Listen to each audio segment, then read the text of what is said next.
लिंगाय नमः।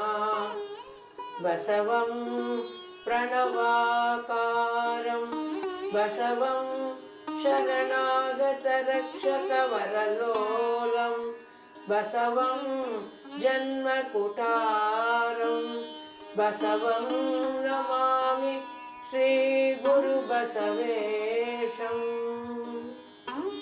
ಸೃಷ್ಟಿಕರ್ತನು ಸರ್ವಶಕ್ತನೂ ಆದ ಲಿಂಗದೇವನನ್ನ ಹನುಮಂದಿರದಲ್ಲಿ ಸ್ಮರಿಸಿ, ಧರ್ಮಕರ್ತ ಮಂತ್ರಪುರುಷ ಗುರು ಬಸವಣ್ಣವರನ್ನ ಹೃದಯ ಕಮಲದಲ್ಲಿ ಧ್ಯಾನಿಸಿ, ಪರಮಪೂಜ್ಯರಾದ ಪ್ರವಚನ ಪಿತಾಮಹ ಮಹಾಜಗದ್ಗುರು ಲಿಂಗಾನಂದ ಅಪ್ಪಾಜಿಯವರನ್ನ ಮನದಲ್ಲಿ ನೆನೆದು ಇಲ್ಲಿ ಸಮಾವೇಶವಾದ ಎಲ್ಲ ಶರಣಬಂಧುಗಳೇ, ತಮಗೆಲ್ಲ ಶರಣು ಶರಣಾರ್ಥಿ. ಕರುಣಾಳು ಬಸವಣ್ಣ ನಿನ್ನಡಿಗೆ ಬಾಗಿ ಹರಸೆಂದು ಬೇಡುವೆವು ಹೇ ದಿವ್ಯ ಯೋಗಿ. ಕರುಣಾಳು ಬಸವಣ್ಣ ನಿನ್ನಡಿಗೆ ಬಾಗಿ ಹರಸೆಂದು ಬೇಡುವೆವು ಹೇ ದಿವ್ಯ ಯೋಗಿ.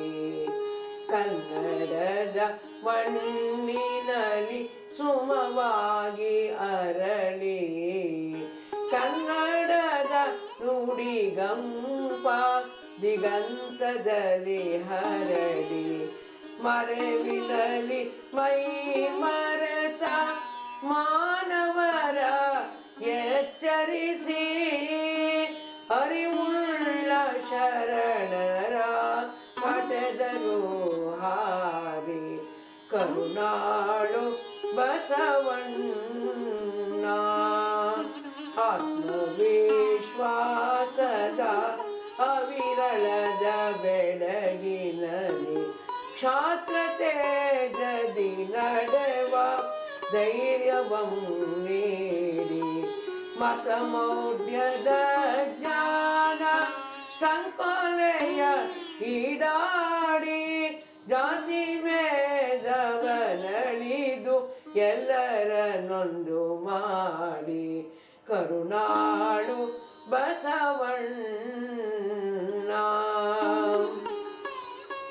ದೇವನೊಬ್ಬನೇ ಎಂದು ಒತ್ತೊತ್ತಿ ಸಾರಿ ಸ್ವಾನುಭಾವದ ಬೆಳಕ ಸುತ್ತಲೂ ಸೂರಿ ಶಿವನ ಅಂಶವ ತಳೆದ ಮನುಕುಲವ ಮನ್ನಿಸಿ ನವದೃಷ್ಟಿಕೋನದ ವಿಶ್ವಧರ್ಮವ ಕೊಟ್ಟ. ಕರುಣಾಳು ಬಸವಣ್ಣ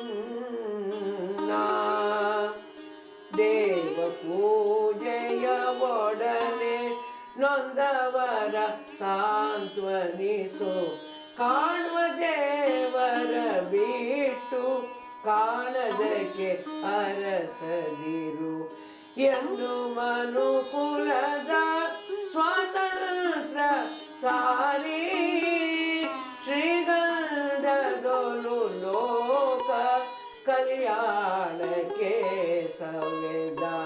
ಕರುಣಾಳು ಬಸವಣ್ಣ ಎನ್ನ ಬಾಳಿನ ಕ್ಷಣವು ನಿನ್ನ ಸೇವೆಗೆ ಇರಲಿ ಸನ್ನುತನೆ ಮಮ ಪ್ರಾಣ ತವ ಚರಣ ಸುಮಭ್ರಮರ. ನೆತ್ತರಿನ ಪ್ರತಿಬಿಂದು ತತ್ವದ ಪ್ರಸರಣಕ್ಕೆ ಸಚ್ಚಿದಾನಂದನ ಸಿರಿಕಂದ ಬಸವಣ್ಣ. ಕರುಣಾಳು ಬಸವಣ್ಣ ಕರುಣಾಳು ಬಸವಣ್ಣ ನಿನ್ನಡಿಗೆ ಬಾಗಿ ಹರಸೆಂದು ಬೇಡುವೆವು ಹೇ ದಿವ್ಯ ಯೋಗಿ. ಕರುಣಾಳು ಬಸವಣ್ಣ.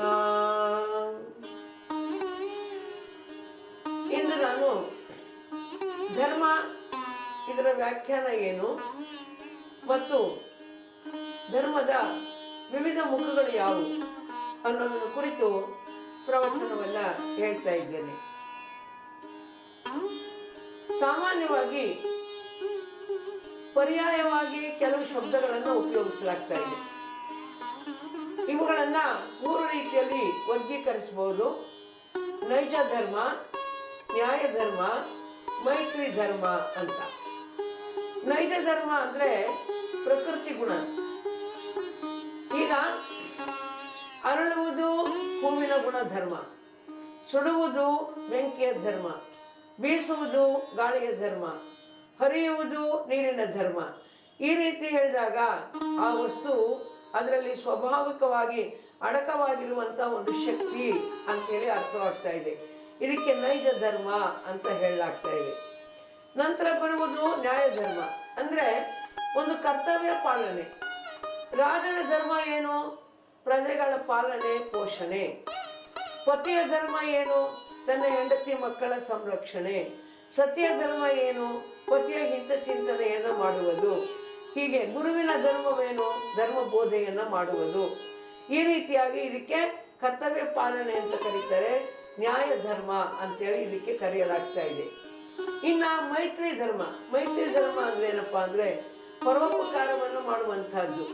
ಅಂದ್ರೆ ಈ ವ್ಯಕ್ತಿ ದಾನ ಧರ್ಮ ಮಾಡ್ತಾ ಇದ್ರೆ ಅವನನ್ನ ಅಯ್ಯೋ ಅವನು ಧರ್ಮಾತ್ಮನಪ್ಪ, ಪುಣ್ಯಾತ್ಮ ಅನ್ನೋ ಅರ್ಥದಲ್ಲಿ ಅವನು ಧರ್ಮಾತ್ಮ ಅಂತ ಬಳಸಲಾಗ್ತಾ ಇದೆ. ನೀನು ಬಡವರಿಗೆ ದಾನ ಧರ್ಮ ಮಾಡು ಅಂತ ಹೇಳಲಾಗ್ತಾ ಇದೆ. ಇಲ್ಲಿ ಏನಂದ್ರೆ ವಿಶ್ವ ಕುಟುಂಬತ್ವ ಅಥವಾ ಮೈತ್ರಿತ್ವ, ಇನ್ನೊಬ್ಬರನ್ನ ಆದರಿಸುವ, ಇನ್ನೊಬ್ಬರನ್ನ ಪ್ರೇಮಿಸುವಂತ ಒಂದು ಪ್ರಸಂಗವನ್ನ ಇಲ್ಲಿ ನಾವು ಕಾಣ್ತಾ ಇದ್ದೇವೆ. ಇದಕ್ಕೆ ಮೈತ್ರಿ ಧರ್ಮ ಅಂತ ಕರೆಯಲಾಗ್ತಾ ಇದೆ. ಹೀಗೆ ಇವೆಲ್ಲವೂ ಕೂಡ ಧರ್ಮಕ್ಕೆ ಪರ್ಯಾಯ ಪದಗಳಾಗಿ, ಇವು ಆಲ್ಟರ್ನೇಟಿವ್ ಶಬ್ದಗಳಾಗಿ ಕೆಲಸ ಮಾಡ್ತಾ ಇದ್ರು ಕೂಡ ಧರ್ಮ ಇದರ ಒಂದು ವ್ಯಾಖ್ಯಾನವನ್ನ ನಾವು ಬಂದು ನೋಡೋಣ. ಧ್ರು ಅನ್ನುವಂತ ಪದದಿಂದ ಧರ್ಮ ಅನ್ನುವ ಪದ ಉತ್ಪತ್ತಿಯಾಗಿದೆ. ಧ್ರುಯತೆ ಅತಿ ಧ್ರಿಯತೆ ಅನೇನ ಇತಿ ಧರ್ಮ, ಅಂದರೆ ಯಾವುದು ಎತ್ತಿ ಹಿಡಿಯುವುದೋ, ಯಾವುದು ಎತ್ತಿ ಹಿಡಿಯುವುದೋ ಅದು ಧರ್ಮ. That which uplifts, that which upholds, upholds, ಯಾವುದು ಎತ್ತಿ ಹಿಡಿಯುವುದೋ ಅದು ಧರ್ಮ. ಏನನ್ನ ಎತ್ತಿ ಹಿಡಿಯುವುದು? ವ್ಯಕ್ತಿಯನ್ನ, ಸಮಾಜವನ್ನ, ವ್ಯಕ್ತಿಯನ್ನ, ಸಮಷ್ಟಿಯನ್ನ ಸುವ್ಯವಸ್ಥಿತವಾಗಿ ಸುಂದರವಾಗಿ ಎತ್ತಿ ಹಿಡಿಯುವ ತತ್ವ ವಿಶೇಷವೇ ಧರ್ಮ. ಇದು ಧರ್ಮದ ನಿಜವಾದಂತ ಒಂದು ವ್ಯಾಖ್ಯಾನ. ವ್ಯಕ್ತಿಯನ್ನ, ಸಮಾಜವನ್ನ, ವ್ಯಕ್ತಿಯನ್ನ, ಸಮಷ್ಟಿಯನ್ನ. ಯಾಕಂದ್ರೆ ಇವೆರಡು ಒಂದಕ್ಕೊಂದು ಸಂಬಂಧಪಟ್ಟಂತವಿದೆ. ವ್ಯಕ್ತಿ ಸುಧಾರಣೆ ಆದ್ರೆ ಸಮಷ್ಟಿ ತಾನೇ ಸುಧಾರಣೆ ಆಗ್ತಾ ಇದೆ. ಸಮಷ್ಟಿಯ ಹಿತದಲ್ಲಿ ವ್ಯಕ್ತಿಯ ಹಿತ ಅಡಗಿದೆ. ಅದಕ್ಕಾಗಿ ವ್ಯಕ್ತಿ ಮತ್ತು ಸಮಾಜವನ್ನ, ವ್ಯಕ್ತಿ ಮತ್ತು ಸಮಷ್ಟಿಯನ್ನ ಸುವ್ಯವಸ್ಥಿತವಾಗಿ ಸುಂದರವಾಗಿ ಎತ್ತಿ ಹಿಡಿಯುವ ತತ್ವ ವಿಶೇಷವೇ ಧರ್ಮ. ಯಾವ ವಿಚಾರ ಮತ್ತು ಆಚಾರ ಸಂಹಿತೆಯಿಂದ ನಾವು ವ್ಯಕ್ತಿಯ ಶ್ರೇಯೋಭಿವೃದ್ಧಿಯನ್ನು ಬಯಸಬಲ್ಲೆವೋ, ಸಮಷ್ಟಿಯ ಉದ್ಧಾರವನ್ನ ಮಾಡಬಲ್ಲೆವೋ ಆ ತತ್ವಗಳ ಸಮುಚ್ಚಯವೇ ಧರ್ಮ. ಈ ರೀತಿಯಾಗಿ ಅದರ ಒಂದು ಮೂಲ ಅರ್ಥ. ಆದ್ದರಿಂದ ಧ್ರು ಅನ್ನುವಂತ ಈ ಧಾತುವಿನ ಉತ್ಪತ್ತಿಯಾಗಿರುವಂತ ಧರ್ಮಕ್ಕೆ ಮತ್ತೊಂದು ಬಹಳ ಚೆನ್ನಾಗಿ ಹೇಳ್ತಾ ಇದ್ದಾರೆ, ಧಾರಣಾತ್ ಧರ್ಮಂ ಇತ್ಯಾವುಹು, ಅಂದ್ರೆ ಯಾವುದು ಧರಿಸುತ್ತದೆಯೋ ಅದು ಧರ್ಮ. ಧರ್ಮೋ ರಕ್ಷತೆ ರಕ್ಷಿತಃ, ಯಾರು ಧರ್ಮವನ್ನು ರಕ್ಷಿಸುತ್ತಾರೋ ಅವರನ್ನು ಧರ್ಮವು ರಕ್ಷಿಸುತ್ತದೆ. ಹೀಗೆ ಧರ್ಮ ಅಂದರೆ ಧರಿಸುವುದು ಯಾವುದೋ ಅದು ಧರ್ಮ. ಆದ್ದರಿಂದ ಇಲ್ಲಿ ಒಂದು ನಾವು ನೋಡ್ತೀವಿ, ನಿಜವಾಗೂ ಅರ್ಥದಲ್ಲಿ ಹೇಳಬೇಕು ಅಂದ್ರೆ ಧರ್ಮದ ವ್ಯಾಖ್ಯಾನವೇ ಎತ್ತಿ ಹಿಡಿಯುವುದು. ಅಂದ್ರೆ ಯಾರು ಬಿದ್ದವರೋ, ಯಾರು ಪತಿತರೋ, ಯಾರು ದೂಡಲ್ಪಟ್ಟವರೋ, ಸಮಾಜದಲ್ಲಿ ತಿರಸ್ಕರಿಸಲ್ಪಟ್ಟವರೋ ಅವರನ್ನೆಲ್ಲ ಎತ್ತಿ ಹಿಡಿಯುವುದೇ ಧರ್ಮದ ಗುಣ ಅಂದಾಗ ನಮಗೆ ಧರ್ಮದ ಬಗ್ಗೆ ಗೌರವ ಉಂಟಾಗ್ತಾ ಇದೆ. ಈ ಪದ ಭಾರತೀಯ ತತ್ವಶಾಸ್ತ್ರದಲ್ಲಿ ಧರ್ಮ ಅನ್ನುವ ಪದವನ್ನು ನಾವು ಬಳಸ್ತಾ ಇದ್ದೀವಿ. ಇಂಗ್ಲಿಷ್ನಲ್ಲಿ ಈ ಪದಕ್ಕೆ ರಿಲಿಜಿಯನ್ ಅಂತ ಹೇಳಿ ಸಂವಾದಿಯಾಗಿ ನಾವು ಭಾಷಾಂತರವನ್ನು ಮಾಡಬಹುದು. ರಿಲಿಜಿಯನ್ ಅನ್ನುವಂಥ ಶಬ್ದವನ್ನ ಇಂಗ್ಲಿಷ್ನಲ್ಲಿ ಬಳಸ್ಬೋದು. ಆದರೆ ನಮ್ಮ ಭಾರತೀಯ ತತ್ವಜ್ಞಾನದಲ್ಲಿ ಮಾತ್ರ ಧರ್ಮ ಅನ್ನುವಂಥ ಒಂದು ಪದ ಇದು ಧ್ರುವ ಅನ್ನುವ ಧಾತುವಿನಿಂದ ಉತ್ಪತ್ತಿಯಾಗಿದೆ. ಆದ್ದರಿಂದ ಬಿದ್ದವರನ್ನ ಎತ್ತುವುದೇ ಧರ್ಮ. ಅವರು ತಾವಾಗಿ ಬಿದ್ದವರು ಇರ್ಬೋದು, ಇನ್ನೊಬ್ಬರಿಂದ ದೂಡಲ್ಪಟ್ಟವರು ಇರ್ಬೋದು. ತಾವಾಗಿ ಬಿದ್ದವರು ಅಂದ್ರೆ ಪತಿತರು, ಇನ್ನೊಬ್ಬರಿಂದ ದೂಡಲ್ಪಟ್ಟವರು ಅಂದ್ರೆ ತಿರಸ್ಕೃತರು. ಆದ್ದರಿಂದ ಯಾರೇ ಇರಲಿ ಹಾಗೆ ಬಿದ್ದವರನ್ನ, ಪತಿತರಾದವರನ್ನ ಮೇಲಕ್ಕೆ ಎತ್ತುವುದೇ ಧರ್ಮ. ಆ ಕಾರಣಕ್ಕೋಸ್ಕರವೇ ಒಂದು ಮಾತನ್ನ ಒಬ್ರು ಹೇಳ್ತಾರೆ, hate the sin but not the sinner, hate the sin but not the sinner. ಪಾಪವನ್ನ ದ್ವೇಷ ಮಾಡಬೇಕೇ ಹೊರತು ಪಾಪಿಯನ್ನ ದ್ವೇಷ ಮಾಡಬಾರ್ದು. ಒಬ್ಬ ವ್ಯಕ್ತಿ ಒಂದು ವೇಳೆ ಪಾಪ ಮಾಡ್ತಾ ಇದ್ರೆ ಅವನಲ್ಲಿ ಇರುವ ಪಾಪ ಗುಣಗಳನ್ನ ನಿರ್ಮೂಲನೆ ಮಾಡಬೇಕು ಅಂತ ಪ್ರಯತ್ನ ಮಾಡಬೇಕೇ ಹೊರತು ಪಾಪಿಯೇ ನಾಶವಾಗಲಿ ಅಂತೇಳಿ ಪ್ರಯತ್ನವನ್ನು ಮಾಡಬಾರ್ದು. ಯಾಕಂದ್ರೆ ಗುರು ಬಸವಣ್ಣನವರು ಹೇಳ್ತಾರೆ, ದಯವಿಲ್ಲದ ಧರ್ಮವು ಅದೇವು ದಯ್ಯ, ದಯವೇ ಧರ್ಮದ ಮೂಲವಯ್ಯ, ದಯವೇ ಧರ್ಮದ ಮೂಲವಯ್ಯ, ದಯ ಇಲ್ಲದ ಧರ್ಮವು ಅದೇವು ದಯ್ಯ. ನೋಡಿ, ದಯ ಇಲ್ಲದ್ದು ಧರ್ಮವೇ ಅಲ್ಲ ಅಂತ ಹೇಳ್ತಾರೆ, ಎಷ್ಟು ಸ್ಪಷ್ಟವಾಗಿ ಹೇಳ್ತಾರೆ. ದಯ ಇಲ್ಲದ್ದು, ದಯವಿಲ್ಲದ ಧರ್ಮವು ಅದಾವುದಯ್ಯ ಅಲ್ಲ. ಅಂದ್ರೆ ಎಲ್ಲಾ ಧರ್ಮಗಳಲ್ಲಿ ದಯ ಇದೆ ಅಂತ ಅರ್ಥ ಆಯ್ತು? ಇಲ್ಲ, ಎಲ್ಲಾ ಧರ್ಮಗಳಲ್ಲಿ ದಯ ಇಲ್ಲ. ದಯವಿಲ್ಲದ ಧರ್ಮವು ಅದೇವು ದಯ್ಯ. ದಯ ಇಲ್ಲದೆ ಇರುವ ಧರ್ಮ ಅದೆಂತ ಧರ್ಮ? ಅದು ಧರ್ಮವೇ ಅಲ್ಲ. ಅಲ್ಲಿ ಕ್ರೌರ್ಯ ಉಂಟು, ಅಲ್ಲಿ ಹಿಂಸೆ ಉಂಟು. ಆದ್ದರಿಂದ ದಯವೇ ಬೇಕು ಸಕಲ ಪ್ರಾಣಿಗಳೆಲ್ಲರಲ್ಲಿ. ಕೇವಲ ಮಾನವರಲ್ಲಿ ಮಾತ್ರವಲ್ಲ, ಸಕಲ ಪಶು ಪಕ್ಷಿ ಪ್ರಾಣಿ ಕ್ರಿಮಿ ಕೀಟ ಎಲ್ಲವನ್ನ ಕುರಿತು ಕೂಡ ನಮ್ಗೆ ದಯ ಇರಬೇಕು ಅನ್ನುವಂತ ಮಾತನ್ನ ಹೇಳ್ತಾ ಇದ್ದಾರೆ. ಆದ್ದರಿಂದ ಧರ್ಮದ ಗುರಿಯೇ ಎತ್ತುವುದು ಅನ್ನೋದನ್ನ ತಿಳ್ಕೊಂಡಾಗ ಬಸವಣ್ಣನವರ ಜೀವನದ ಒಂದು ಪ್ರಸಂಗ ನಮ್ಗೆ ನೆನಪು ಬರ್ತಾ ಇದೆ. ಗುರು ಬಸವಣ್ಣನವರು ಪ್ರಧಾನಿಯಾಗಿದ್ರು. ಹೀಗಾಗಿ ಕಲ್ಯಾಣ ನಗರದ ವೀಕ್ಷಣೆಗೋಸ್ಕರ ಒಂದು ಸಲ ಅವರು ನಗರ ಸಂಚಾರವನ್ನ ಕೈಕೊಂಡಾಗ ಪ್ರಧಾನಿಗಳೇ ಹೋಗ್ತಾ ಇದ್ದಾರೆ ಎಂದಾಗ ಅವ್ರ ಜೊತೆಗೆ ಇನ್ನಿತರ ಸಚಿವರು ಸಿಬ್ಬಂದಿ ಹೋಗ್ಬೇಕು, ಎಲ್ಲ ಹೋಗ್ತಾ ಇದ್ದಾರೆ. ಆಗ ವೇಶ್ಯೆಯರ ಕೇರಿ ಬಂತು. ಬಸವಣ್ಣನವರು ಅಲ್ಲಿಯೂ ಹೋಗಿ ನೋಡೋಣ ಅಂದಾಗ ಉಳಿದೆಲ್ಲ ಮಡಿವಂತರು ಹೇಳಿದ್ರು, ಇಲ್ಲ ಇಲ್ಲ ಇಲ್ಲ ಇಲ್ಲ, ಅದು ಹೋಗುವಂತ ಸ್ಥಳ ಅಲ್ಲ, ಅಲ್ಲಿ ಹೋಗಬಾರ್ದು ಅಂತ ಹೇಳಿದ್ರು. ಅಂದಾಗ ಬಸವಣ್ಣವ್ರು ಹೇಳಿದ್ರು, ಇಲ್ಲ ಇಲ್ಲ, ಸುಧಾರಣೆ ಅನ್ನೋದು ಎಲ್ಲ ಕಡೆಯಲ್ಲಿ ಬೇಕು, ಅದರಿಂದ ಎಲ್ಲ ಕಡೆಯಲ್ಲಿ ಹೋಗ್ಲೇಬೇಕು ಅಂತ ಹೇಳಿ ಆಗ ಅವರು ಹೋಗ್ತಾ ಇದ್ದಾರೆ. ಬಸವಣ್ಣನವರು ವೇಶ್ಯೆಯರ ಕೇರಿಯಲ್ಲಿ ಎಲ್ಲವನ್ನ ನೋಡ್ತಾ ನೋಡ್ತಾ ಹೀಗೆ ಬರ್ತಾ ಇರುವಾಗ ಆಗ ಅನೇಕ ಜನ ವೇಶ್ಯೆಯರು ಬಂದು ದೂರದಲ್ಲಿ ಬಂದು ನೆಲಕ್ಕೆ ಬಿದ್ದು ನಮಸ್ಕಾರ ಮಾಡ್ತಾ ಇದ್ದಾರೆ. ಮಾಡಿ, ಅಯ್ಯೋ ನಾವು ಪಾಪಿಗಳು, ನಮ್ಮ ಪಾಪಿಗಳು, ನಮಗೆ ಭವಿಷ್ಯ ಇಲ್ಲವೇ, ನಾವು ಪಾಪಿಗಳು ಅಂತ ಹೇಳಿ ಗೋಳಾಡ್ತಾ ಇದ್ದಾರೆ. ಅಂತ ಸನ್ನಿವೇಶದಲ್ಲಿ ಬಸವಣ್ಣವ್ರು ಹೇಳ್ತಾ ಇದ್ದಾರೆ, ತಾಯಿ ನೀ ಏನು ಚಿಂತೆ ಮಾಡಬೇಡಮ್ಮ, ತಾಯಿ ಏನು ಚಿಂತೆ ಮಾಡಬೇಡ ಅಂದ್ರು. ತಾಯಿ ಅನ್ನುವಂತ ಪದವನ್ನ ಕೇಳ್ತಾ ಇದ್ದಾಗೇನೆ ಅವರಿಗೆಲ್ಲ ಮೈ ರೋಮಾಂಚನ ಆಯ್ತು. ಏಕೆಂದ್ರೆ ಅವರನ್ನ ದುರುಪಯೋಗ ಮಾಡಿಕೊಂಡಂತ ಪುರುಷರೇ ಹಗಲೊತ್ತಿನಲ್ಲಿ ಅನೇಕ ರೀತಿಯಲ್ಲಿ ಅವಾಚ್ಯವಾದ ರೀತಿಯಲ್ಲಿ ನಿಂದಿಸುವಂತ ಸನ್ನಿವೇಶದಲ್ಲಿ ಬಸವಣ್ಣನವರು ವೇಶ್ಯರಿಗೂ ಕೂಡ ತಾಯಿ ಅಂದಾಗ ಅವರಿಗೆ ಆಶ್ಚರ್ಯ ಆಯ್ತು, ಜೊತೆಗೆ ಆನಂದವೂ ಆಯ್ತು, ರೋಮಾಂಚನವೂ ಆಯ್ತು. ತಂದೆ, ನಮ್ಮದು ಪಾಪದ ಜೀವನ, ನಮಗೆ ಭವಿಷ್ಯ ಇದೆಯೇ ಅಂದಾಗ ಬಸವಣ್ಣವ್ರು ಹೇಳ್ತಾ ಇದ್ದಾರೆ, ಮುನ್ನ ಮಾಡಿದ ಪಾಪ ಎಂತು ಹೋಗುವುದು ಎಂದು ಚಿಂತಿಸಬೇಡ. ಮುನ್ನ ಮಾಡಿದ ಪಾಪ ಎಂತು ಹೋಗುವುದು ಎಂದು ಚಿಂತಿಸಬೇಡ. ಕಹಿ ಸೋರೆಯ ಕಾಯ ತಂದು ವಿಭೂತಿಯ ತುಂಬಿದೊಡೆ ಸಿಹಿಯಾಗದೆ 3 ದಿವಸಕ್ಕೆ. ಹಲವು ಕಾಲ ಕೊಂದ ಸೊಣೆಗಾರನ ಕತ್ತಿಯಾದರೇನು ಪುರುಷ ಮಿಟ್ಟಲಿಕ್ಕೆ ಹೊನ್ನಾಗದೆ. ಲಲಾಟದಲ್ಲಿ ವಿಭೂತಿ ಬರಲಿಕ್ಕೆ ಪಾಪ ಪಲ್ಲಟವಾಗದೆ ಲಿಂಗದೇವ ಅಂತ ಹೇಳ್ತಾ ಇದ್ದಾರೆ. ಕೇಳಿ, ಬಹಳ ಚೆನ್ನಾಗಿದೆ. ಮುನ್ನ ಮಾಡಿದ ಪಾಪ ಎಂತು ಹೋಗುದು ಎಂದು ಚಿಂತಿಸಬೇಡ. ಈವರೆಗೆ ನೀನು ತಿಳಿಯದೆಯೋ ಪಾಪವನ್ನು ಮಾಡಿರ್ಬೋದು, ತಪ್ಪನ್ನು ಮಾಡಿರ್ಬೋದು, ಸ್ವಯಂ ಪ್ರೇರಣೆಯಿಂದ ಮಾಡಿರ್ಬೋದು, ಅಥವಾ ಇನ್ನೊಬ್ಬರ ಒತ್ತಡಕ್ಕೆ ಒಳಗಾಗಿಯೂ ಮಾಡಿರ್ಬೋದು. ಆದರೆ ಎಷ್ಟೇ ಪಾಪವನ್ನು ಮಾಡಿರ್ಲಿ, ಹೇಳ್ತಾ ಇದ್ದಾರೆ ಇಲ್ಲಿ, ಚಿಂತೆ ಮಾಡಬೇಡ.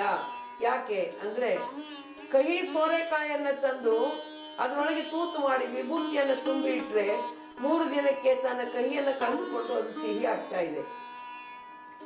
ಹಲವು ಕಾಲ ಕೊಂದ ಸೊನೆಗಾರನ ಕೈಯ ಕತ್ತಿ ಆದರೇನು, ಎಷ್ಟೋ ಕೊಲೆಗಳನ್ನ ಮಾಡಿರುವಂತ ಒಂದು ಕತ್ತಿ ಆದ್ರೇನಂತೆ, ಕಬ್ಬಣದ ಕತ್ತಿ ಪುರುಷ ಮುಕ್ತಾ ಇದ್ದಾಗೆ ಅದು ಹೊನ್ನಾಗ್ತಾ ಇದೆ. ಅದೇ ರೀತಿಯಲ್ಲಿ ಲಲಾಟದಲ್ಲಿ ವಿಭೂತಿ ಬರಲಿಕ್ಕೆ, ನಿನ್ನ ಹಣೆಯಲ್ಲಿ ವಿಭೂತಿ ಯಾವಾಗ ಬರ್ತದೋ, ನಿನ್ನಲ್ಲಿ ಪರಿವರ್ತನೆ ಆಗ್ತದೋ, ಗುರುಕಾರುಣ್ಯ ಆಗುತ್ತೋ, ಆವಾಗ ಹಿಂದಿನ ಪಾಪವೆಲ್ಲವೂ ಕೂಡ ಬಿಡುಗಡೆಯಾಗಿ ನಿನಗೆ ಪುನರ್ಜನ್ಮ ಬರ್ತದೆ, ಹೊಸ ಜನ್ಮ ಬರ್ತಾ ಇದೆ ತಾಯಿ ಅಂತ ಹೇಳಿ ಭರವಸೆಯನ್ನ ಕೊಡ್ತಾ ಇದ್ದಾರೆ. ಇದು ಮಾನವೀಯತೆಯಿಂದ ಕೂಡಿರುವಂತಹ ದಯಾಶೀಲವಾದ ಧರ್ಮದ ಒಂದು ಗುಣ. ಅದೇ ರೀತಿ ಮತ್ತೊಂದು ವಚನದಲ್ಲಿ ಹೇಳ್ತಾರೆ, ಎಲವೋ ಎಲವೋ ಬ್ರಹ್ಮಹತ್ಯವ ಮಾಡಿದವನೇ, ಎಲವೋ ಎಲವೋ ಪಾಪಕರ್ಮವ ಮಾಡಿದವನೇ, ಒಮ್ಮೆ ಶರಣೆನ್ನೆಲವೋ. ಒಮ್ಮೆ ಶರಣೆಂದರೆ ಸರ್ವ ಪ್ರಾಯಶ್ಚಿತ್ತಗಳಾಗುವವು, ಇಲ್ಲವಾದರೆ ಒನ್ನ ಪರ್ವತಗಳಾದರೆಯೂ ಸಾಲವು. ಓರ್ವಂಗೆ ಶರಣೆನ್ನು ನಮ್ಮ ಲಿಂಗ ದೇವಂಗೆ. ಬಹಳ ಚೆನ್ನಾಗಿ ಹೇಳ್ತಾ ಇದ್ದಾರೆ. ಏನಂತ ಅಂದ್ರೆ, ಒಂದು ವೇಳೆ ನೀನು ಬ್ರಹ್ಮಹತ್ಯೆ ಅಂತ ಕಠೋರವಾದ ಪಾಪವನ್ನೇ ಮಾಡಿರ್ಬೋದು, ಎಲ್ಲವೋ ಎಲ್ಲವೋ ಬ್ರಹ್ಮಹತ್ಯವ ಮಾಡಿದವನೇ, ಪಾಪಕರ್ಮ ಮಾಡಿದವನೇ, ಅನೇಕ ರೀತಿಯ ಪಾಪಕರ್ಮಗಳನ್ನು ಮಾಡಿರಬಹುದು. ಆದರೆ ಒಮ್ಮೆ ಶರಣೆನ್ನೆಲ್ಲವೋ, ಸೃಷ್ಟಿಕರ್ತನಾದ ಪರಮಾತ್ಮನಿಗೆ ಒಂದು ಸಲ ಹೃದಯ ಪರಿವರ್ತನೆ ಮಾಡಿಕೊಂಡು ಪಶ್ಚಾತ್ತಾಪದ ಕಣ್ಣೀರಿನಲ್ಲಿ ಮಿಂದು ಒಮ್ಮೆ ನೀನು ಶರಣಾಗು. ಇಲ್ಲದೆ ಇದ್ರೆ ಸರ್ವ ಪ್ರಾಯಶ್ಚಿತ್ತಕ್ಕೆ ಹೊನ್ನ ಪರ್ವತಗಳಾದರೆಯೂ ಸಾಲವು. ಹೊರಗಿನ ವಸ್ತುಗಳನ್ನು ಕೊಟ್ಟು ಪ್ರಾಯಶ್ಚಿತ್ತ ಮಾಡ್ಕೊಳ್ತೀನಿ ಅಂದ್ರೆ ಬಂಗಾರದ ಬೆಟ್ಟವನ್ನೇ ಕರಗಿಸಿದ್ರು ಕೂಡ ಪಾಪ ಪರಿಹಾರ ಆಗುವುದಿಲ್ಲ. ಅದಕ್ಕಾಗಿ ಓರ್ವಂಗೆ ಶರಣನ್ನು ನಮ್ಮ ಲಿಂಗ ದೇವಂಗೆ, ಪರಮಾತ್ಮನಿಗೆ ಶರಣಾಗತರಾಗಬೇಕು. ಕೇವಲ ಶರಣಾಗೋದು ಮಾತ್ರವಲ್ಲ, ಮಾಡಿದ ಪಾಪಗಳಿಗೆ ಪಶ್ಚಾತ್ತಾಪದ ಕಣ್ಣೀರಿನಲ್ಲಿ ಮೀಯಬೇಕು. ಮಿಂದು ದೇವರಲ್ಲಿ ಕ್ಷಮೆಯನ್ನು ಕೇಳಿಕೊಂಡಾಗ ಪರಮಾತ್ಮನಿಂದ ಕ್ಷಮೆ ಪ್ರಾಪ್ತಿಯಾಗ್ತಾ ಇದೆ. ಆದ್ದರಿಂದ ಇಲ್ಲಿ ಬಹಳ ಮಾರ್ಮಿಕವಾಗಿ ಹೇಳ್ತಾ ಇದ್ದಾರೆ, ದಯವಿಲ್ಲದ ಧರ್ಮದಲ್ಲಿ ದಯೆ ಎನ್ನುವಂತ ಗುಣ ಇರಬೇಕು. ಆವಾಗ ಮಾತ್ರ ಪರಿವರ್ತನೆ ಆಗಲಿಕ್ಕೆ ಸಾಧ್ಯ. ಧರ್ಮ ಅನ್ನುವುದು ಒಂದು ಪವಿತ್ರವಾದ ಸಾಧನವಾಗಲಿಕ್ಕೆ ಸಾಧ್ಯ. ಈ ರೀತಿಯಾಗಿ ಹೇಳಿದಾಗ ಅನೇಕ ಜನ ವೇಶ್ಯರು ಪರಿವರ್ತನೆಗೊಂಡ್ರು, ಅನೇಕರು ಧರ್ಮ ಮಾರ್ಗವನ್ನು ಹಿಡಿದು ಬಂದು ಅನುಭವ ಮಂಟಪದ ಸದಸ್ಯರು ಕೂಡ ಆದ್ರು. ಅಂತ ಸನ್ನಿವೇಶದಲ್ಲಿ ಈ ಮಣಿವಂತ ಜನ ಯಾವಾಗಲೂ ಅಷ್ಟೇನೆ, ಪಾಪಿಗಳು ಪತಿತರನ್ನ ಕಂಡ್ರೆ ಮರುಕ ಇರೋದಿಲ್ಲ, ಅತ್ಯಂತ ಕ್ರೂರವಾದ ರೀತಿಯಲ್ಲಿ ನಡ್ಕೊಳ್ತಾ ಇರ್ತಾರೆ. ಇಂಥ ಜನ ಬಸವಣ್ಣವ್ರಿಗೆ ವ್ಯಂಗ್ಯವಾಗಿ ಹೇಳಿದ್ರು, ಏನು ನಿಮ್ಮ ಅನುಭವ ಮಂಟಪದಲ್ಲಿ ವೇಶ್ಯರು ಉಂಟೋ? ನಿಜ, ಆದರೆ ವೇಶ್ಯರಾಗಿ ಇರ್ಲಿಲ್ಲ, ಅವರೆಲ್ಲ ಶರಣೆಯರಾಗಿ ಪರಿವರ್ತನೆ ಹೊಂದಿದ್ರು ಅನ್ನೋದನ್ನು ನಾವು ಕಾಣ್ತಾ ಇದ್ದೇವೆ. ಅದಕ್ಕಾಗಿ ಬಸವಣ್ಣವರು ಹೇಳ್ತಾರೆ, ಹೌದು, ದವಾಖಾನೆ ಆಸ್ಪತ್ರೆಗಳು ಇರುವುದೇ ರೋಗಿಗಳಿಗೋಸ್ಕರ, ಚಿಕಿತ್ಸಾಲಯಗಳು ಇರುವುದೇ ರೋಗಿಗಳಿಗೋಸ್ಕರ. ಹಾಗೆ ಅನುಭವ ಮಂಟಪ ಅನ್ನುವುದು ಒಂದು ಆಧ್ಯಾತ್ಮಿಕವಾದ ಚಿಕಿತ್ಸಾಲಯ, ಸ್ಪಿರಿಚುವಲ್ ಹಾಸ್ಪಿಟಲ್. ಆದ್ದರಿಂದ ಪಾಪದ ರೋಗವನ್ನು ಹೊತ್ತುಕೊಂಡು ಬಂದಂತ ವೇಶ್ಯರು ಪಾಪಿಗಳಿಗೂ ಕೂಡ ಇಲ್ಲಿ ಅವಕಾಶವಿದೆ ಅನ್ನುವಂತ ಮಾತನ್ನ ತುಂಬಾ ಮಾರ್ಮಿಕವಾಗಿ ಬಸವಣ್ಣನವರು ಹೇಳ್ತಾ ಇದ್ದಾರೆ. ಹೀಗೆ ಧರ್ಮ ಅನ್ನುವಂತಹದ್ದು ಮಾನವೀಯತೆಯ ತಳಹದಿಯ ಮೇಲೆ ಇದ್ದು ಎಲ್ಲರನ್ನ ಎತ್ತುವಂತ ಕಾರ್ಯವನ್ನು ಮಾಡಬೇಕು ಅನ್ನೋದನ್ನ ತಿಳ್ಕೊಳ್ಳೋಣ. ಇನ್ನ ಒಂದು ಧರ್ಮ, ಇದು ಧರ್ಮ ಅನ್ನಿಸ್ಕೊಳ್ಬೇಕಾದ್ರೆ ಅದಕ್ಕೆ 11 ಲಕ್ಷಣಗಳಿರ್ಬೇಕು, ಸರಿಯಾಗಿ ತಿಳ್ಕೊಳ್ಬೇಕು. ಯಾಕಂದ್ರೆ ನಮ್ಮ ದೇಶದಲ್ಲಿ ಜನ ಜಾತಿ ಧರ್ಮಗಳನ್ನ ಏನಂದ್ರಂಗೆ ಬಳಸ್ತಾರೆ. ಈಗ ಉದಾಹರಣೆಗೆ, ಲಿಂಗಾಯತ ಒಂದು ಜಾತಿ ರೀ, ಲಿಂಗಾಯತ ಒಂದು ಜಾತಿ ರೀ ಅಂತಾರೆ. ಇಲ್ಲ, ಲಿಂಗಾಯತ ಒಂದು ಜಾತಿ ಅಲ್ಲ. ಲಿಂಗಾಯತ ಸಮಾಜದಲ್ಲಿ ಹಲವಾರು ಜಾತಿಗಳು ಸೇರಿರೋದನ್ನ ನಾವು ಕಾಣ್ತಾ ಇದ್ದೀವಿ. ಇದು ಒಂದು ಜಾತಿ ಅಲ್ಲ, ಇದೊಂದು ಧರ್ಮ. ಸಮುದ್ರದಲ್ಲಿ ನದಿಗಳು ಹೇಗೆ ಬಂದು ಸೇರ್ತಾವಲ್ಲ, ಆ ರೀತಿಯಲ್ಲಿ ಈ ಒಂದು ಲಿಂಗಾಯತ ಧರ್ಮ ಅನ್ನುವ ಸಮುದ್ರಕ್ಕೆ ಹಲವಾರು ಜಾತಿಗಳು, ಮತಗಳು, ಪಂಥಗಳು ಅನ್ನುವಂತಹ ಕಿರುತೊರೆಗಳು, ದೊಡ್ಡ ನದಿಗಳು ಕೂಡ ಬಂದು ಸೇರಿವೆ ಅನ್ನೋದನ್ನ ನಾವು ಗಮನದಲ್ಲಿ ಇಟ್ಕೊಳ್ಬೇಕು. ಆದ್ದರಿಂದ ಇಲ್ಲಿ 11 ಲಕ್ಷಣಗಳು ಧರ್ಮಕ್ಕೆ ಇರಬೇಕು ಅನ್ನುವಂಥದ್ದನ್ನ ಈಗ ಸದ್ಯದಲ್ಲಿ ನಾವು ತಿಳಿದುಕೊಳ್ಳೋಣ. ಜಾತಿ, ಮತ, ಪಂಥ, ಈ 3 ಪದಗಳನ್ನ ಧರ್ಮದ ಜೊತೆಗೆ ಗೊಂದಲ ಮಾಡಿ ಬಳಸೋದನ್ನ ನಾವು ಕಾಣ್ತಾ ಇದ್ದೀವಿ. ಜಾತಿ ಹುಟ್ಟಿನಿಂದ ಬರ್ತಾ ಇದೆ, ಅದು ಸಂಕುಚಿತ. ಒಂದು ಜಾತಿಯಿಂದ ಇನ್ನೊಂದು ಜಾತಿಗೆ ಪರಿವರ್ತನೆ ಆಗಲಿಕ್ಕೆ ಬರೋದಿಲ್ಲ. ಏನಿದ್ರೂ ಅಲ್ಲಿ ಜನ್ಮ ತಾಳಿಯ ಜಾತಿಯಲ್ಲಿ ಹುಟ್ಟಬೇಕು. ಆದ್ರೆ ಧರ್ಮ ಆಗಲ್ಲ. ಸಂಸ್ಕಾರವನ್ನು ಕೊಟ್ಟು ಯಾರನ್ನು ಬೇಕಾದ್ರೂ ಧರ್ಮದೊಳಕ್ಕೆ ತೆಗೆದುಕೊಳ್ಳಿಕ್ಕೆ ಬರ್ತಾ ಇದೆ. ಮತ ಅಂದರೆ it's a way of thinking. ಇದು ನನ್ನ ಮತ ಅಂತ ಹೇಳಿ ಒಂದು ವಿಶಿಷ್ಟವಾದ ವಿಚಾರ ಶೈಲಿ ಮತ. ಆಮೇಲೆ ಪಂಥ, it's a way of worship. ಯಾವುದಾದ್ರೂ ಒಂದು ವಸ್ತುವನ್ನು ಉಪಾಸನೆ ಮಾಡುವಂತಹದ್ದು ಪಂಥ. ಧರ್ಮಕ್ಕೆ 11 ಲಕ್ಷಣಗಳಿರಬೇಕು ಅನ್ನೋ ಮಾತನ್ನು ನಾನು ಹೇಳಿದ್ದೀನಿ. ಅವುಗಳನ್ನು ವಿವರವಾಗಿ ನೋಡೋಣ. ಮೊದಲನೇದು, ಈಗ ನೋಡಿ, ಸಿದ್ಧಾಂತ. ಜೀವ, ಜಗತ್ತು, ಈಶ್ವರ, ಈ ಮೂರರ ಸಂಬಂಧವನ್ನು ವಿವೇಚನೆ ಮಾಡುವುದೇ ಸಿದ್ಧಾಂತ. ಜೀವ, ಜಗತ್ತು, ಈಶ್ವರ, ಈ ಮೂರರ ಸಂಬಂಧವನ್ನು ವಿವೇಚನೆ ಮಾಡುವುದೇ ಸಿದ್ಧಾಂತ, ಅಥವಾ ಇದಕ್ಕೇನಂತಾರೆ ಇಂಗ್ಲಿಷ್ನಲ್ಲಿ ಮೆಟಾಫಿಸಿಕ್ಸ್ ಅಂತ ಹೇಳಿ ಕರೀತಾ ಇದ್ದಾರೆ. ಮೆಟಾ ಮೀನ್ಸ್ ಆಫ್ಟರ್, ಫಿಸಿಕ್ಸ್ ಅಂದ್ರೆ ಈ ಭೌತಿಕ ಜಗತ್ತಿದೆ, ಈ ಭೌತಿಕ ಜಗತ್ತನ್ನು ವಿಶ್ಲೇಷಣೆ ಮಾಡುವುದು ಭೌತಶಾಸ್ತ್ರ, ಫಿಸಿಕ್ಸ್. ಆದರೆ ಈ ಭೌತಿಕ ಜಗತ್ತಿನ ಆಚೆಗಿರುವಂತ ಮತ್ತೊಂದು ಪಾರಮಾರ್ಥಿಕ ಜಗತ್ತನ್ನ ಏನಿದೆಯಲ್ಲ, ಪಾರಮಾರ್ಥಿಕ ಜಗತ್ತನ್ನು ವಿಶ್ಲೇಷಣೆ ಮಾಡುವಂತಹದಕ್ಕೆ ಮೆಟಾಫಿಸಿಕ್ಸ್ ಅಂತ ಹೇಳಿ ನಾವು ಕರಿತಾ ಇದ್ದೀವಿ. ಈ ಮೆಟಾಫಿಸಿಕ್ಸ್ ಅಥವಾ ಸಿದ್ಧಾಂತ ಏನು ಮಾಡುತ್ತೀವಿ ಅಂದ್ರೆ ಜೀವ, ಜಗತ್ತು, ಈಶ್ವರ, ಈ ಮೂರರ ಸಂಬಂಧವನ್ನ ವಿವೇಚನೆ ಮಾಡುವುದನ್ನ ಕಾಣ್ತಾ ಇದ್ದೇವೆ. ಹೇಗೆ ಅಂದ್ರೆ, ಈಗ ಒಬ್ಬ ವ್ಯಕ್ತಿ ಚಿಂತನೆ ಮಾಡ್ತಾ ಕೂತ್ಕೊಂಡಿದ್ದಾನೆ ಅಂತ ತಿಳ್ಕೊಳ್ಳೋಣ. ಒಂದು ತತ್ವ ಸಮುಚ್ಚಯ, ಅದಕ್ಕೆ 11 ಲಕ್ಷಣಗಳಿರ್ಬೇಕು. ಯಾವ್ಯಾವು ಅಂದ್ರೆ ಸಿದ್ಧಾಂತ, ಸಾಧನೆ, ದರ್ಶನಶಾಸ್ತ್ರ, ಸಂಸ್ಕಾರ, ಸಮಾಜಶಾಸ್ತ್ರ, ನೀತಿಶಾಸ್ತ್ರ, ಅರ್ಥಶಾಸ್ತ್ರ, ಸಂಸ್ಕೃತಿ, ಸಾಹಿತ್ಯ ಹಾಗೂ ಪರಂಪರೆ. ಈಗ ಒಂದೊಂದನ್ನೇ ಸ್ವಲ್ಪ ವಿಶ್ಲೇಷಣೆ ಮಾಡ್ತಾ ಹೋಗೋಣ.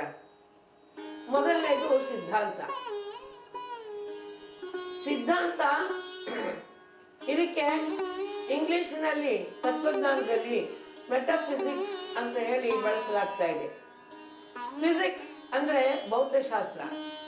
ಇದು ಈ ಜಗತ್ತನ್ನ ಸ್ಥೂಲವಾಗಿ ವಿಂಗಡಣೆ ಮಾಡ್ತಾ ಇದೆ, ಚಿಕಿತ್ಸಕ ದೃಷ್ಟಿಯಿಂದ ಅಧ್ಯಯನ ಮಾಡ್ತಾ ಇದೆ. ಈ ಜಗತ್ತಿನ ಆಚೆಗೂ ಒಂದು ಸತ್ಯ ಇದೆ. ಈ ಜಗತ್ತಿನ ಆಚೆಗೂ ಇರುವಂತಹ ಸತ್ಯವನ್ನ ಹುಡುಕುವಂತ ಕಾರ್ಯವನ್ನ ಮಾಡಲಿಕ್ಕೆ ಮೆಟಾಫಿಸಿಕ್ಸ್ ಅನ್ನುವಂತ ಶಾಸ್ತ್ರ ಹುಟ್ಟಿಕೊಂಡಿದೆ. Meta means after, physics after physics. ಆದ್ದರಿಂದ ಈ ಸಿದ್ಧಾಂತ ಏನ್ ಮಾಡ್ತದೆ ಅಂದ್ರೆ ಜೀವ, ಜಗತ್ತು, ಈಶ್ವರ, ಈ ಮೂರರ ಸಂಬಂಧವನ್ನ ಆಲೋಚನೆ ಮಾಡ್ತದೆ. ಈಗ ನಾನು ಕೂತಿದ್ದೀನಿ, ವಿಚಾರ ಮಾಡ್ತಾ ಇದ್ದೀನಿ. ಏನಂತ, ಈ ಜಗತ್ತು ಸುಳ್ಳು ಅಂತ ತಿಳ್ಕೊಳ್ಳೋಣ, ದೇವರು ಸುಳ್ಳು ಅಂತ ತಿಳ್ಕೊಳ್ಳೋಣ, ಅದಕ್ಕಾಗಿ ತಿಳ್ಕೊಳ್ಳೋಣ. ಆದ್ರೆ ನಾನು ಸುಳ್ಳು ಅಂತ ಹೇಳಕ್ಕಾಗಲ್ವಾ? ತಾನು ಸುಳ್ಳು ಅಂತ ಹೇಳಲಿಕ್ಕಾಗಲ್ಲ. ತಾನು ಅನ್ನೋದೇ ಜೀವ. ತಾನು ಅಂದ್ರೆ ಕೈ, ಕಾಲು, ಕಿವಿ, ಕಣ್ಣು, ಮೂಗು, ಬಾಯಿ ಇರುವ ಈ ಶರೀರ ಅಲ್ಲ. ಇದನ್ನ ಆಡಿಸುವ ಸೂತ್ರಧಾರ ಶಕ್ತಿಯಾದಂತ ಆತ್ಮವೇ ಜೀವ. ಅಂದಾಗ ಈ ಜೀವ ಒಂದು ಅನ್ವೇಷಣೆಯಲ್ಲಿ ಹೋಗ್ತಾ ಇದೆ. ನಾನು ಅನ್ನುವ ಪರಮ ಸತ್ಯವನ್ನು ಕಂಡುಕೊಂಡ ಬಳಿಕ ನನಗೂ ಈ ಜಗತ್ತಿಗೂ ಇರುವ ಸಂಬಂಧವೇನು? ಈ ಜಗತ್ತನ್ನ ಒಂದು ಚೈತನ್ಯ ಶಕ್ತಿ ಆಳ್ತಾ ಇದೆಯೇ ಇಲ್ಲವೇ? ಈ ಜಗತ್ತಿನ ಆದಿ ಹೇಗಾಯ್ತು? ಹೀಗೆಲ್ಲ ವಿಚಾರ ಮಾಡುವಂತಹದ್ದನ್ನ ನಾವು ಸಿದ್ಧಾಂತ ಅಂತ ಕರಿತಾ ಇದ್ದೇವೆ. ಅಂದ್ರೆ ಜೀವ, ಜಗತ್ತು, ಈಶ್ವರ, ಈ ಮೂರನ್ನು ವಿವೇಚನೆ ಮಾಡುವುದೇ ಸಿದ್ಧಾಂತ. ಒಂದು ಬೆಟ್ಟವನ್ನ ಹತ್ತಬೇಕಾಗಿದೆ. ಆ ಬೆಟ್ಟವನ್ನ ಹತ್ತುವಾಗ ಅದಕ್ಕೆ ಯಾವ್ದಾದ್ರು ಒಂದು ದಾರಿ ಹಿಡ್ಕೊಂಡು ಹೋಗ್ಬೇಕಲ್ಲ. ಮೆಟ್ಲ ಮೇಲಾದ್ರೂ ಹೋಗ್ಬೇಕು, ಹೇಗಾದ್ರೂ ಒಂದು ದಾರಿ ಹಿಡ್ಕೊಂಡು ಹೋಗ್ಬೇಕು. ಆ ರೀತಿಯಲ್ಲಿ ಸಾಧನೆ ಅನ್ನುವುದು ಬರ್ತದೆ. ಸಿದ್ಧಾಂತ ಆದ್ಮೇಲೆ ಬರುವುದು ಸಾಧನೆ. ಅಂದ್ರೆ ನಾವು ಪರಮಾತ್ಮ ಅನ್ನುವ ಗುರಿಯನ್ನ ಯಾವಾಗ ಗುರುತಿಸ್ತಾ ಇದ್ದೇವೋ, ಪರಮಾತ್ಮ ಅನ್ನುವ ಗುರಿಯನ್ನು ಗುರುತಿಸಿದ ಮೇಲೆ ಅಂತಹ ಪರಮಾತ್ಮನನ್ನು ತಲುಪುವಂತ ಒಂದು ಕಾರ್ಯವನ್ನ ಮಾಡಲಿಕ್ಕೆ ಒಂದು ಸಾಧನೆ ಬೇಕು. ಆ ಸಾಧನೆಗೆ ಸಾಧನೆ ಅಂತೇಳಿ ಕರೆಯೋದು, ಸಿದ್ಧಾಂತ ಸಾಧನೆ. ಆಮೇಲೆ ನಾವು ಒಂದು ಬೆಟ್ಟವನ್ನು ಹತ್ತುತ್ತಾ ಹೋಗ್ತೀವಿ ಅಂತ ತಿಳ್ಕೊಳ್ಳಿ. ಅವಾಗ ಒಂದೊಂದು ಮಟ್ಟದಲ್ಲಿ ನಿಂತು ನೋಡಿದಾಗಲೂ ಕೂಡ ನಮಗೆ ಒಂದೊಂದು ರೀತಿಯ ಅನುಭವಗಳು ಆಗ್ತಾ ಇರ್ತವೆ. ಒಂದು ಮಟ್ಟದಲ್ಲಿ ಒಂದು ರೀತಿಯ ಅನುಭವ ಆಯಿತು, ಇನ್ನೊಂದು ಮಟ್ಟಕ್ಕೆ ಹೋದಾಗ ಇನ್ನೊಂದು ಅನುಭವ ಆಯಿತು, ಮತ್ತೊಂದು ಮಟ್ಟಕ್ಕೆ ಹೋದಾಗ ಇನ್ನೊಂದು ಅನುಭವ, ಗಿರಿ ಆ ಬೆಟ್ಟದ ತುದಿಗೆ ಹೋದಾಗ ಇನ್ನೊಂದು ಅನುಭವ ನಮಗಾಗುತ್ತೆ. ಇದು ಈ ಅನುಭವಗಳ ಸರಮಾಲೆ ಏನಂತಾರೆ, ದರ್ಶನ ಶಾಸ್ತ್ರ ಅಂತ ಕರಿತಾ ಇದ್ದಾರೆ. ದರ್ಶನ ಶಾಸ್ತ್ರ, ಮಿಸ್ಟಿಕ್ ಫಿಲಾಸಫಿ ಅಂತ ಹೇಳಿ. ಮೊದಲನೇದು ಮೆಟಫಿಸಿಕ್ಸ್, ಆನಂತರ ಬರುವುದು ಯೋಗ ಅಥವಾ ಸಾಧನೆ, ಮೂರನೇದೇ ಒಂದು ಮಿಸ್ಟಿಕ್ ಫಿಲಾಸಫಿ. ಆಮೇಲೆ ಒಂದು ಧರ್ಮದೊಳಕ್ಕೆ ಬರ್ತೀನಿ ಅನ್ನೋರನ್ನ ಒಳಗೆ ಕರೆದುಕೊಳ್ಳೋದಕ್ಕೋಸ್ಕರ ಒಂದು ಬಾಗಿಲು ಬೇಕಾಗ್ತಾ ಇದೆ. ಆ ಬಾಗಿಲಿಗೆ ಏನಂತ ಕರೀತಾರೆ, ಧರ್ಮ ಸಂಸ್ಕಾರ ಅಂತ ಕರೀತಾರೆ, ದೀಕ್ಷೆ ಅಂತೇಳಿ ಕರಿತಾ ಇದ್ದೀವಿ ನಾವು. ಆದ್ದರಿಂದ ಪ್ರತಿಯೊಂದು ಧರ್ಮಕ್ಕೂ ಕೂಡ ತನ್ನದೇ ಆದಂಥ ಒಂದು ದೀಕ್ಷಾ ಸಂಸ್ಕಾರ ಇರುತ್ತೆ. ಕೆಲವೊಮ್ಮೆ ಅದನ್ನು ಇನ್ನೊಬ್ರಿಗೆ ಕೊಡ್ತಾರೋ ಬಿಡ್ತಾರೋ ಆವಾಗ ಬೇರೆ. ಉದಾಹರಣೆಗೆ ವೈದಿಕ ಧರ್ಮದ ದೀಕ್ಷಾ ಸಂಸ್ಕಾರ ಅಂದರೆ ಉಪನಯನ, ಯಜ್ಞೋಪವೀತ ಧಾರಣೆ ಉಪನಯನ. ಉಪನಯನವನ್ನು ಎಲ್ಲರಿಗೂ ಕೊಡೋದಿಲ್ಲ. ಯಾಕಂದ್ರೆ ನಾವು ನೋಡ್ತೀವಿ, ದ್ವಿಜವರ್ಣದವರಿಗೆ ಮಾತ್ರ ಉಪನಯನ ಸಂಸ್ಕಾರ ಸಿಗ್ತಾ ಇದೆ. ಬ್ರಾಹ್ಮಣ, ಕ್ಷತ್ರಿಯ, ವೈಶ್ಯ ಈ ಮೂವರಿಗೆ ಮಾತ್ರ ಉಪನಯನ ಸಂಸ್ಕಾರ ಸಿಗುತ್ತೆ. 4ನೇ ವರ್ಣವಾದಂಥ ಶೂದ್ರರಿಗೆ ಧರ್ಮ ದೀಕ್ಷೆಯೇ ಇಲ್ಲ. ಅದೇ ರೀತಿ 4 ವರ್ಣಗಳ ಮಹಿಳೆಯರು ಏನಿದ್ದಾರೆ, ಹೆಣ್ಣು ಮಕ್ಕಳು, ಅವರಿಗೆ ಯಾವುದೇ ರೀತಿಯ ಧರ್ಮ ಸಂಸ್ಕಾರವೇ ಇಲ್ಲ. ಆದ್ದರಿಂದ ಅದು ಒಟ್ಟು ಒಂದು ಧರ್ಮ ಸಂಸ್ಕಾರ ಇರೋದು ನಿಜ, ಅದೇ ಉಪನಯನ. ಅದೇ ರೀತಿಯಲ್ಲಿ ಲಿಂಗಾಯತ ಧರ್ಮದಲ್ಲಿ ಲಿಂಗ ದೀಕ್ಷಾ ಸಂಸ್ಕಾರ ಇದೆ. ಈ ಬಗ್ಗೆ ನಾನು ನಂತರದಲ್ಲಿ ಹೇಳ್ತಾ ಇದ್ದೇನೆ. ಆಮೇಲೆ ಒಂದು ಧರ್ಮದೊಳಕ್ಕೆ ಯಾವಾಗ ದೀಕ್ಷೆಯನ್ನು ಪಡೆದುಕೊಂಡು ಬಂದಾಗ ಅವರವರಲ್ಲಿ ಹೇಗೆ ಹೊಂದಿಕೊಂಡು ಬಾಳಬೇಕು ಅನ್ನುವಂತಹ ಸಮಾಜಶಾಸ್ತ್ರ, ಸೋಷಿಯಲ್ ಫಿಲಾಸಫಿ ಇರಬೇಕು. ಪ್ರತಿಯೊಬ್ಬರು ಅಣ್ಣ ತಮ್ಮಂದಿರಂತೆ. ಏಕೆಂದ್ರೆ ಧರ್ಮದ ಗುರಿ ಏನಪ್ಪಾ ಅಂದ್ರೆ, ಒಂದನೇದು ಸಂಸ್ಕಾರ ಕೊಡೋದು, ಎರಡನೇದು ಸಂಘಟನೆಯನ್ನು ಮಾಡೋದು ಅಂತ ನಾನು ಹೇಳಿದ್ದೀನಿ. ಮೂರನೇದಾಗಿ ಅದು ಒಂದು ಸಮಾನತೆಯನ್ನು ಬೋಧನೆ ಮಾಡೋದು, ನಾಲ್ಕನೇದು ಸಹೋದರತ್ವವನ್ನ ಎಸ್ಟಾಬ್ಲಿಷ್ ಮಾಡುವುದು, ಒಬ್ಬ ಪರಸ್ಪರರಲ್ಲಿ ಸಹೋದರ ಮನೋಭಾವನೆಯನ್ನ ನೆಲೆಗೊಳಿಸುವಂತಹದ್ದು ಧರ್ಮದ ಅತಿ ಮುಖ್ಯವಾದ ಗುರಿ ಅನ್ನೋದನ್ನು ತಿಳ್ಕೋಬೇಕು. ಅದಕ್ಕಾಗಿ ಸಮಾಜಶಾಸ್ತ್ರ ಬೇಕು. ಇನ್ನ ಒಳಗೆ ಬಂದವರು ತಾವೇ ಮಾತ್ರವಲ್ಲದೆ ಇನ್ನಿತರರೊಡನೆ ಹೇಗೆ ಹೊಂದಿಕೊಂಡು ಬಾಳಬೇಕು ಅನ್ನುವಂತಹ ನೀತಿಶಾಸ್ತ್ರ ಅಥವಾ ಎಥಿಕ್ಸ್ ಬೇಕು.